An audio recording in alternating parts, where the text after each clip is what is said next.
Moi, je regarde pas derrière, je regarde toujours devant. Non, on n'y pense pas, on le prévoit, donc voilà, c'est sûr que on fait des documents, des choses comme ça, mais c'est pas quelque chose auquel on n'est pas omnibulé par ça en tout cas. Voilà, les bateaux, on fait quand même beaucoup de progrès, la sécurité aussi. Et puis si on s'engage là-dedans en pensant à ça, ben on n'y va pas, donc alors c'est pas la peine d'y aller, quoi. Quand on part, on essaie de pas penser au pire, mais il faut penser au pire et c'est mieux de penser ça bien longtemps avant. Donc nous, on est tous préparés, on fait des stages survie, on pense aux blessures, on pense au feu pour dire que là c'est géré. Et oui, pendant la course, on essaie de pas penser à ça puisque l'idée c'est qu'on parte en confiance que nos bateaux ils sont solides. Moi, ça trotte quasiment pas dans la tête, à part quand vous posez des questions comme ça. J'ai traversé 5 fois Atlantique sur bateau avant de faire le Vendée Globe.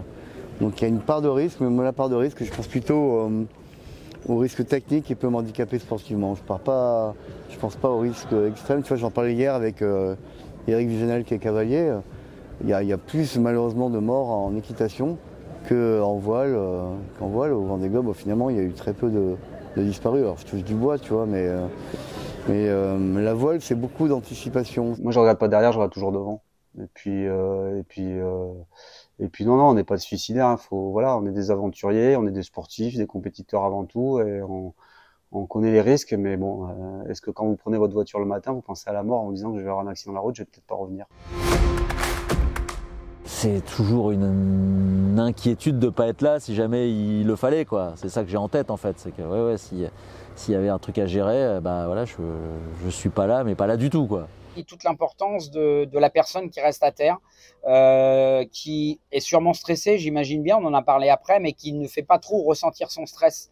Parce que ça pourrait être pesant, en tout cas pour moi, si je sens qu'à la maison ça se passe pas bien.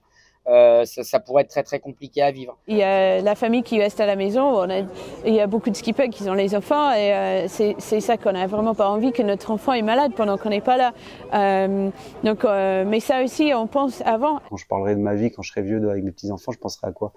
Au départ du Vendée Globe, à l'arrivée, au moment que j'ai vécu, à ces choses-là. Je pense que c'est ces moments-là où on se sent le plus vivant, quoi.